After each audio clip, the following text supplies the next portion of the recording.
Wanted to see what it would be like if we saved consistently for 5 years and we just invested that.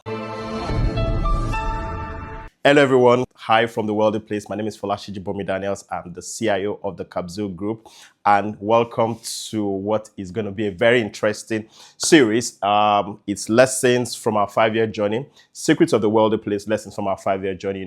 5 years ago, exactly January 2020, a group of friends of mine and we started together. Wanted to see what it would be like if we saved consistently for 5 years and we just invested that.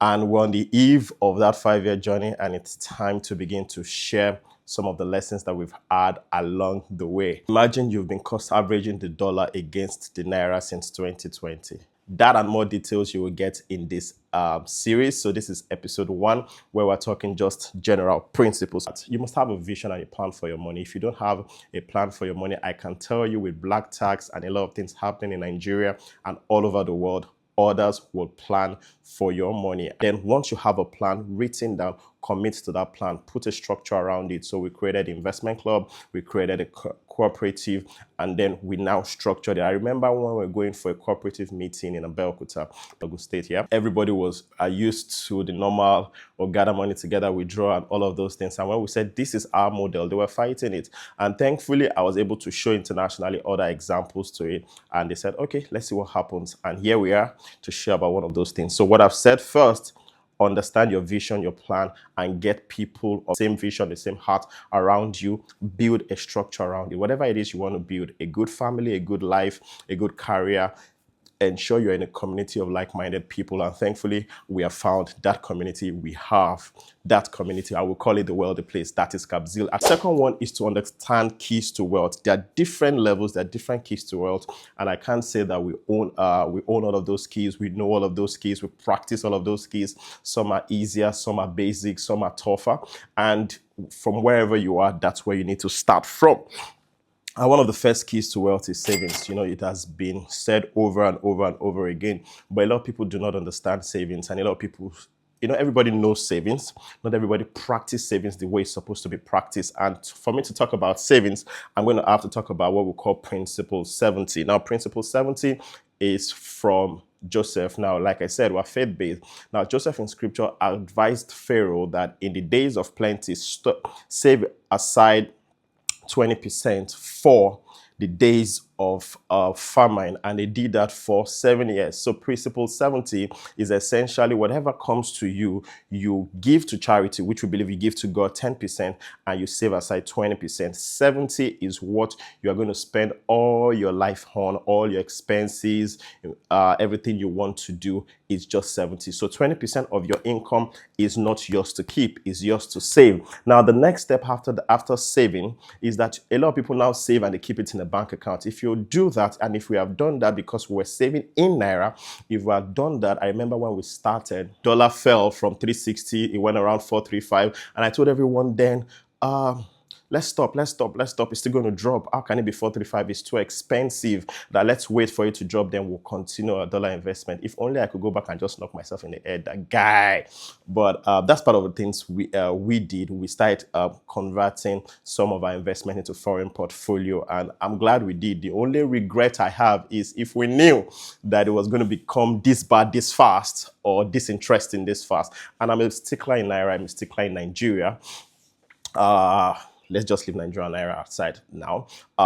If we would have invested lots more, but thankfully we have a good portion of our portfolio in foreign assets, and that has helped us a little bit to where we are today. So don't just save and keep in a bank account, because if what is saved is not invested, then it is wasted. If what is saved is not invested, it is wasted. Because if you save in a bank account, you are losing value. With inflation, you are losing value because they give you a meager. So the thing about saving is that it should move you to the next level, which is investment. Ultimately, that should move you to the third level, which is to have a storehouse. And you need to understand there's too much to unpack in 5 years. In fact, I've written a book about the next level, about one of the ingredients to the next level, which is the blessing.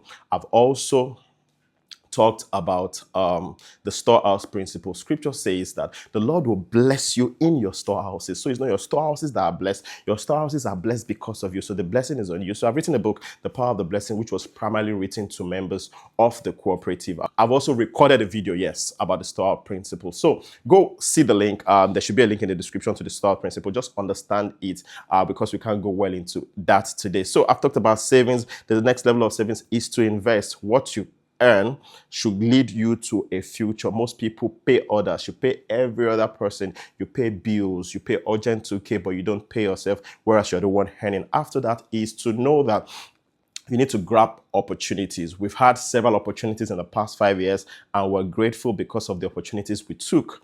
We're thankful for the opportunities we did not take, but we're grateful for the ones we took. The ones we did not take because we assessed the risk. You must understand your risk profile. We had to do a survey in 2021 and ask our members that what percentage of risk are you willing to accommodate? Are you looking for, oh, just keep my capital safe and then let's look at long-term, short-term? Eventually, what we all agreed with is we cannot afford to risk more than we are able to bear. And we can also not invest in things we do not understand. So we didn't invested in things that we committed to learning, things we could understand. And there are a lot of advantages. Next thing that I would like to talk about is discipline. Without discipline, you won't achieve much. Discipline is what sets you apart from the others. Discipline is what makes you different. Discipline is the ability to do every day what others will just do once in a while or when they feel motivated. Discipline trumps your need for motivation. If others are not motivating you, motivate yourself. Our payday is day 1 to 10 of every month. So consistently, there are people who have disciplined themselves regardless of what happened. Savings is not for the rainy day. A lot of people talk about savings. We're setting aside for the rainy day. No, that is emergency funds. So there are 3 levels. The first level is emergency funds. The second level is to have a savings as a lifestyle where you have a savings pot. And the third level is when your savings are invested and they are multiplied, then you have what we call a storehouse. So your savings are not for a rainy day. So you can't save and then somebody says, I need this, and you give it out. You are not really saving. You are just gathering to share to others. You are I wouldn't say a generous giver because there's a difference between a generous giver and a foolish giver. Final principle is to start from where you are. We had different levels of people. Some people were investing just 10K a month.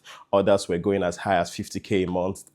Different people. You start from where you are. You enjoy your level. And another thing is get out of debt. Stay debt-free as much as possible. Get out of debt. Whatever you can do to get out of debt, you should. So, in fact, if you are in a minus, one of the things I would always recommend for you to do as a minus, in fact, there's a scripture that says, let him that stole steal no more. Rather, let him labor, working with his hand, that which is his good, that he may have to give. That's Ephesians 4:28. So you see, someone that is stealing is someone that is definitely not giving, but is taking from others. That's a minus. So I know a debtor is not a thief, but someone that is in a minus is also a thief. Is a thief, not a debtor. Yeah. So from minus is that let him steal no more. That is, it stops that habit that causes him to steal. Of course, for him to do that, he needs the power of Christ to break that yoke. But for you to be a debtor, you need discipline, and sometimes you also need the power of Christ, because if it's a gambling addiction, it may be strong. Yeah. Then you come to 0, where you steal no more, where you borrow no more. Now let him labor. That is level 1. You begin to work. You commit. There are a lot of people who depend a lot on urgent 2K. You cannot have been a Kabzeel if you are dependent on urgent 2K. Would believe that, oh, do you have something that you can borrow, something that you can do? No, you have to commit your hand to labor. Now, it now says that which is good, that he may have to give. A very key principle, which we may talk about another time, is having to give. So everything that I've talked about today are systems that will teach you to have.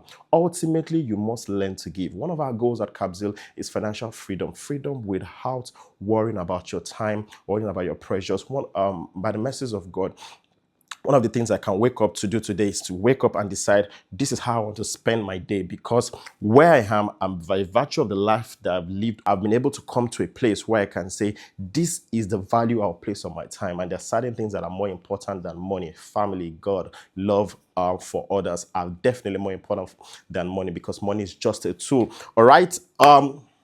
When you now begin to save, you then continue with investing. When you then invest, you then learn about being fruitful and multiply. I'd like to pause because this is just an introductory session of our episodes. So what have you learned? What has been interesting for you? Remember, there will be declassified versions of this, where we'll now talk about different things: value investing, our investments in stocks, our investment in real estate, our investment in agriculture. Yeah, we have a farm. Did I tell you we have an oil palm plantation? It's been beautiful. In final note, one of the advice I'll give to you, because we've seen a lot of founders, a lot of businesses fail because of this: do not use short-term finance for long-term projects. Because we were contributing for 5 years, we could now invest for the long time. We could build for the long time. So, and because of that, we have been able to do some very interesting things. You want to know about the numbers? Attend our AGM. That's it for now. My name is Folasiji Bomi-Daniels. I'm CIO of the Kabzeel Group. Thank you so much for joining episode 1. Join for others. We'll talk about lessons. We'll talk about investment. We'll talk about assets. We'll talk about some of our portfolio. We'll also talk about our farm. And there's one very special one, the supernatural in Kabzeel. Yeah. So until then, see you some other time. God bless you.